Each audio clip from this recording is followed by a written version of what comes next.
বলছেন যে আমাকে অপমান করলে। পৃথিবীতে মানুষের অন্তরের খবর আমি আল্লাহ জানি। কে কি বলছে সত্য মিথ্যা কে জানে? আল্লাহ জানে। তো টিকটিকি কি দিয়ে জানলো? এতে কার অপমান করা হয়? আল্লাহ। কাকে খাটো করা হয়? আল্লাহকে। কাকে নিচে নামিয়ে দেওয়া হয়? আল্লাহকে। এই জন্য এই পাপের ক্ষমতা হলো তার অতীতের সব নেকি নষ্ট হয়ে যায়। দুনিয়াতে দুইটা পাপ আছে, মানুষের ধারণায় সেটা হলো নেকির কাজ, কিন্তু কাজ দুইটি, পাপের কাজ। তার একটা পাপের নাম শিরক আর একটা পাপের নাম বিদআত। গাড়িটা টেকনাফ থেকে ছুটেছে, যাবে চট্টগ্রাম। বারবার ড্রাইভার বলছে কন্ট্রাক্টরকে যে মাজার পেলে 10টা টাকা দিও, মাজারে 10টা টাকা দিও। কেন? ড্রাইভারের ধারণা যে মাজারে কবরে 10টা টাকা দিলে আমার গাড়িটা অ্যাক্সিডেন্ট হবে না, এটা তার ধারণা। তাহলে তার ধারণা ভালো, তার ধারণাই, তার মানে ও 10টা টাকা কবরে দিতে বলছে ভালোর জন্য। কিন্তু আসলেই কি এটা ভালো হলো? এটা শিরক হলো। পাপের জগতে সবচেয়ে বড় পাপ, মানে পাপের জগতে এর চেয়ে কোনো বড় পাপ নেই। অথচ ড্রাইভার মনে করলো এটা ভালো কাজ। বারবার ড্রাইভার কন্ট্রাক্টরকে বলছে মাজার পেলে 10টা টাকা দিও, রাস্তার পাশে কবর পেলে 10টা টাকা দিও। কেন? ড্রাইভারের মাথায় কাজ করছে যে কবরে 10টা টাকা দিলে আমার গাড়িটা অ্যাক্সিডেন্ট হবে না। তাহলে ড্রাইভারের ধারণা এটা ভালো কাজ, অথচ এটা মহাপাপ, পাপের জগতে সবচেয়ে বড় পাপ। আল্লাহর নবী বলেন সাল্লাল্লাহু আলাইহি সাল্লাম, আকবারুল কাবায়রা সালাসা, সবচেয়ে বড় পাপ তিনটি। তার 1 নাম্বার বড় পাপ হচ্ছে আল ইশরাকু বিল্লাহ, আল্লাহর সাথে শিরক করা। 2 নাম্বার বড় পাপ হচ্ছে উকুকুল ওয়ালিদাইন, বাপ মাকে না মানা। আমার ভাষা এখন বুঝেন কিনা? বাপ মাকে না মানা, এটা পৃথিবীর দ্বিতীয় মহাপাপ। আর তৃতীয় মহাপাপ হচ্ছে শাহাদাতুজ জুরে, মিথ্যা সাক্ষী দেওয়া। কোর্ট কাচারি গ্রাম্য বিচারে মিথ্যা সাক্ষী দিয়ে একজনকে জয় করে দিল আর একজনকে পরাজয় অপমান করে দিল। এটা পাপের জগতে তৃতীয় বড় পাপ।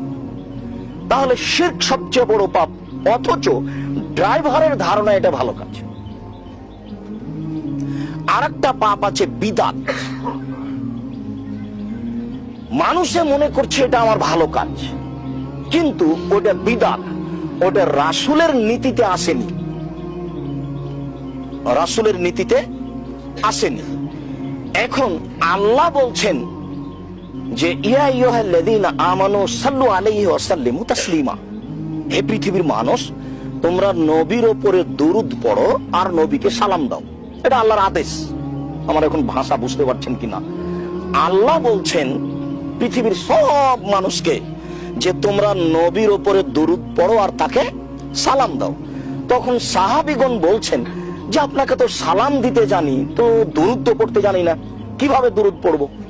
তখন আল্লাহ রাসূল বললেন যে দুরূদ পড়ো, কুলু, তোমরা বলো আল্লাহুম্মা সাল্লি আলা মুহাম্মাদিন ওয়া আলা আলি মুহাম্মাদ কামা সাল্লাইতা আলা ইব্রাহিম ওয়া আলা আলি ইব্রাহিম ইন্নাকা হামিদুম মাজিদ, অর্থাৎ দুরূদে ইব্রাহিম। এখন এই জায়গাখানে মানুষ বলছে আল্লাহুম্মা সাল্লি আলা সাইয়্যিদিনা মাওলানা নাবিয়ানা মুহাম্মদ, এটাও দুরূদ। এখন এই দুরূদের নেকি হবে কিনা? এই দুরূদের নাম হলো বিদআত। নেকি হবে না, এটি পাপ হবে। কেন? বিদআত করলে রাসূলকে অপমান করা হয়, আর শিরক করলে আল্লাহকে অপমান করা হয়। দুইটা পাপেরই ক্ষমতা আছে। শিরক করলে অতীতের সব নেকি নষ্ট হয়ে যায়। যখনই মাজারে টাকা দিল কবরে, তখন তার যা নেকি ছিল অতীতে সব বাতিল, আর কোনো নেকি নেই। শিরক করলে অতীতের নেকি নষ্ট হয়ে যায়।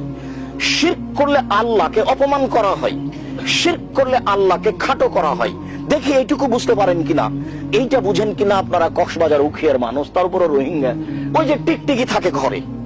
আমরা রাজশাহী চাঁপাইনবাবগঞ্জের মানুষ, কথা বলতে বলতে যদি টিকটিকি টিকটিক করে, তখন আমরা বলি ঠিক বলেছি। তো আমি ঠিক বলছি কি বেঠিক বলছি এটা কে জানে? আল্লাহ। তা আমরা যে বলছি যে টিকটিকিও জানে, তাহলে জানার ব্যাপারে টিকটিকিকে কার সমান করলাম? আল্লাহর সমান করে দিলাম। এরই নাম শিরক, এরই নাম হলো আল্লাহ তখন বলছি ছি ছি ছি ছি ছি, আরে জানি তো আমি, তুমি কেন বললে যে টিকটিকি জানে? তাহলে তুমি ওই কথা বলে আমাকে অপমান করলে। আল্লাহ বলছেন আমাকে অপমান করলে। পৃথিবীতে মানুষের অন্তরের খবর আমি আল্লাহ জানি। কে কি বলছে সত্য মিথ্যে কে জানে? আল্লাহ জানে। তো টিকটিকি কি দিয়ে জানলো? এতে কার অপমান করা হয়? আল্লাহ। কাকে খাটো করা হয়? আল্লাহকে। কাকে নিচে নামিয়ে দেওয়া হয়? আল্লাহকে। এই জন্য এই পাপের ক্ষমতা হলো তার অতীতের সব নেকি নষ্ট হয়ে যাবে। আর আরেকটা পাপের নাম বিদাত। এই বিদাত আমল করলে কোনো নফল নামাজও কবুল হবে না, আর ফরজ সালাতও কবুল হবে না, কোনো ইবাদতই কবুল হবে না। আবু হুরায়রা রাদিয়াল্লাহু তাআলা আনহু বলেন, আল্লাহর নবী বলেছেন, মান আওয়া মুহদাসান, কেউ যদি বিদাতকে আশ্রয় দেয়, বেদাতি আমল করে, তো লা ইকবালু আনহু আদলু সারফ, তাহলে তার নফল ইবাদতও কবুল হবে না, ফরজ ইবাদতও কবুল হবে না। নবীর নীতি হলো আঙ্গুলে তাসবিহ গণনা করা, আর বেদাতি নীতি হলো তাসবিহ দানায় তাসবিহ গণনা করা, মেশিনে গুনে। আবার এটা তো চট্টগ্রাম, মানে মেশিনে গুনে 1000 দানার তাসবিহ। নবীর নীতি কি? হাতে। কোন হাতে? ডান হাতে। এটা দিয়ে কি হবে? বিচারের মাঠে আঙ্গুল কথা বলবে, আপনার পক্ষে বলবে যে হ্যাঁ আমি আঙ্গুল বলছি, এই লোক তাসবিহ গণনা করেছে, কে জান্নাতে দাও। কিন্তু তাসবিহ দানায় এই কথা বলতে পারবে না, ওটা রাসূলের নীতি নয়। 1000 দানার তাসবিহটা বলতে পারবে না, এটা রাসূলের নীতি নয়। এর নাম হলো বিদআত। কিন্তু লোকটা তো ভালো মনে করে করছে, বুঝাতে পারি না। নবীর নীতি হলো কি? আঙ্গুলে করা, আর লোকে তৈরি করেছে কি? তাসবিহ। তো এখন আল্লাহর নবী তো খাটো হয়ে গেলেন, আরে আমি বললাম একটা, তুমি করো একটা। যেমন এই কথাটা বুঝাতে গিয়ে আরেকটা ছোট্ট করে বলি, ঢাকা হাজি ক্যাম্পে ঢুকছি, হজ করতে যাবো এই উদ্দেশ্যে। তো দেখছি যে হাজি ক্যাম্পে একজন বড় উঁচু লম্বা জোয়ান মানুষ, বিশাল পাগড়ি বেঁধে আছে, জুব্বা পরে আছে একেবারে টাকনো পর্যন্ত। তো বিশাল আল খাল্লা পরে সবাইকে শিখাচ্ছে, ট্রেনিং দিচ্ছে হজের। এক পর্যায়ে বলছে ইহরাম বেঁধে আপনারা এখানে বলেন লাব্বাইক আল্লাহুম্মা লাব্বাইক লাব্বাইক লা শারীকা লাক লাব্বাইক ইন্নাল হামদা ওয়া নি'মাতা লাকা ওয়াল মুলক লা শারীকা লাক। তো যখন তার কথা শেষ হলো, তখন আমি বলছি, মাওলানা সাহেব, ইহরাম বাঁধতে হবে ইয়ালামলামে। বিমান জিদ্দাতে নামার 15 মিনিট আগে বৈমানিকের পক্ষ থেকে বলা হবে এহরাম এহরাম এহরাম। তখন পুরুষ মহিলা হাজিরা সবাই বলবে লাব্বাইক উমরাতান, আমরা উমরার জন্য উপস্থিত। তারপরে বলবে লাব্বাইক আল্লাহুম্মা লাব্বাইক লাব্বাইক লা শারীকা লাক লাব্বাইক ইন্নাল হামদা ওয়া নি'মাতা লাকা ওয়াল মুলক লা শারীকা লাক। তো আপনি যে এখানে বলতে বলছেন, তখন মাওলানা সাহেব বলছেন যে বাড়ি থেকে বললে হবে। দেখেছেন? তো আমাদের নবী ভারত, বাংলাদেশ, পাকিস্তান এমানের জন্য জায়গা নির্ধারণ করলেন এলামলাম, আর হুজুরে বলছে যে ঢাকা হাজি ক্যাম্প। তাহলে কি নবীকে মানা হলো? তখন নবী কষ্ট পাবেন, তার নাম বিদআত। কাজটা করলো লোকটা নেকি মনে করে, কিন্তু নেকি হবে না, নেকির জায়গায় পাপ হবে। কেন? এটার নাম বিদআত। অথচ হুজুরের ধারণা এটা কি? ভালো কাজ। হুজুর তো পাগড়ি বেঁধা আছে, জুব্বা পরে আছে, সবাইকে শিখিয়ে দিচ্ছে, ও কি পাপ মনে করে শিখাচ্ছে? অথচ সেটা কি? পাপের কাজ। তো দুনিয়াতে দুটা পাপ আছে, মনে রাখবেন। একটা পাপের নাম শিরক, আর একটা পাপের নাম বিদআত। শিরক করলে আল্লাহকে অপমান করা হয়, শিরক করলে নেকি নষ্ট হয়। আর বিদআত করলে রাসূলকে অপমান করা হয়, আর ইবাদত কবুল হয় না। দুইটা পাপে দুইজনকে অপমান করা হয়, আর দুইটা পাপের ক্ষমতা আছে, নিজস্ব ক্ষমতা আছে। সব পাপের নিজস্ব ক্ষমতা নেই। যেমন জেনা একটা মহাপাপ, কিন্তু এই পাপের নিজস্ব ক্ষমতা নেই।